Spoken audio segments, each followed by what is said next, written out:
Hi, welcome to part 3. Another consideration that is brought up in this unit is the fact of, let's take a look. Let's put ourselves in the shoes of a Canadian company who's interested in going abroad. And let's say, for example, we would like to set up shop in a country in South America, Brazil. Let's just take Brazil. One of the things that we need to do is to be able to go out and say, what is the situation in Brazil before we actually go there? Let's take a look at it. In earlier chapters, chapter 1 and chapter 3, we looked at the concept of an environmental scan. And the environmental scan allowed us to look at 5 basic dimensions: cultural, economic, technological, competitive, and regulatory. And using those 5, we can assess the environment.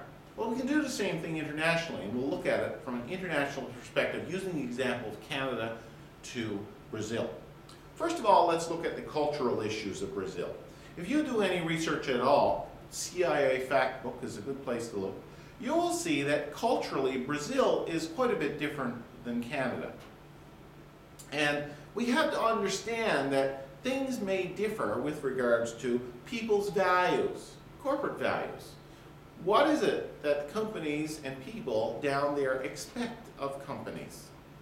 Occupational health and safety issues, the way they do business, hours of operation. All of these things are affected by the values of a country. We think about, too, issues like, what are some of the customs of the country?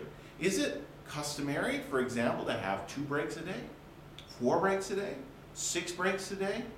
Is it customary to not work on Sundays? We need to be aware of those customs before we go abroad. We also have to concern ourselves with cultural symbols.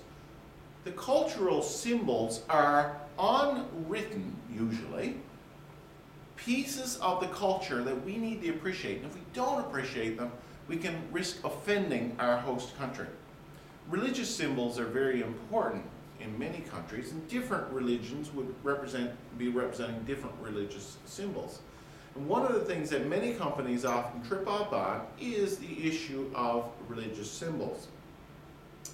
Now, Brazil is mainly a Christian country, but still they're very much prominently dictated by the Catholic Church.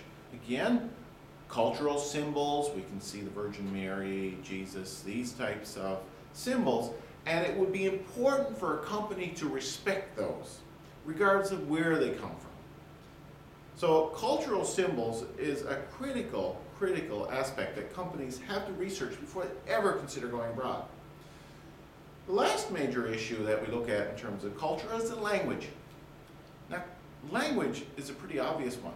Do they speak the same language as us? And even if they do the connotations of the language equal ours? How's she going by?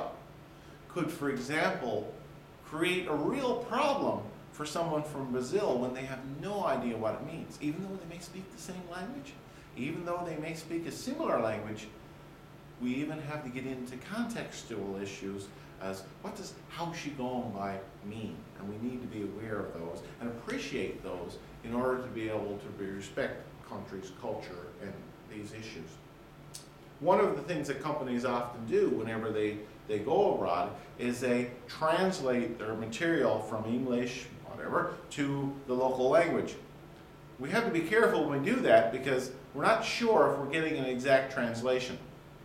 One of the things that can be done is to do a back translation. So effectively what you mean is you take an English word, like nova, and translate it into a Spanish word, nova, and in Spain, or in Spanish, Nova means doesn't go. And General Motors had that exact problem with the Nova. When they sold it in South America, they realized, we weren't selling too many because Nova means does not go in Spanish. Had they done some translation and did some reverse translation, so we take Nova from Spanish and convert it back to English, we would say Nova means no go. Probably not a good name for a car in Spain. And companies do that all the time, particularly with world products. They need to find a name that represents a standard meaning across the world. And that's often very difficult to do. We also need to look at, from our point of view of looking abroad, economic issues. And economic issues really largely depend on the stage of economic development that the country is in. Are we going to a first world country where people make good livings and have a reasonable ability to buy the products that we make? Or are we headed to a third world country where people have very limited income and a very limited ability to buy the products we make? Those factors are going to come into play with decisions with regards to selling our products abroad or setting up shop abroad.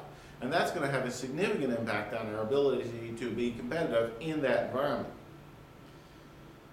We also need to look at what's there in terms of economic infrastructure. Does the country have the ability to make the things we have? So let's say, for example, we're in the process of building a factory in Brazil, and we find out that the electricity in Brazil is somewhat intermittent in that region of Brazil. Our factory is totally dependent on electrical power. Will that affect our ability, the intermittent electricity, will that affect our ability to be competitive? Will we have to build our own generating infrastructure? These types of things need to be considered before we go abroad. We also have to look at currency, and we say, do the currency that exists in that country fluctuate in value? Does it decline in value? Because we're going to invest $1 million Canadian in a plant in Brazil, only to find that the Brazilian currency is being devalued. The value of our investment will drop accordingly as the currency drops. And that could have a significant impact on our ability to recoup our investment in the future. The next situation that you want to look at is, what is the political and regulatory environment? Is it a politically secure country?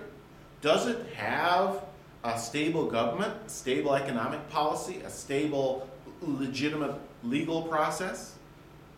For example, a Canadian company, C.MPG, based in Halifax, owned part of a hotel in Moscow. A bunch of people came into the hotel and took it over. Now, C.MPG were very upset, and they went to the Moscow government and they said, well, you know, we want you to move in and get back our hotel. But the Moscow government said, well, sorry, we can't do that. C.MPG lost their investment because the legal system was not set up in a similar way than it was here. And any company who doesn't recognize that the legal systems in some countries are different than our own, and the implications of that, could do so at their own peril. So those are generally the key things that companies need to look at before they go abroad. Let's move on to our next section.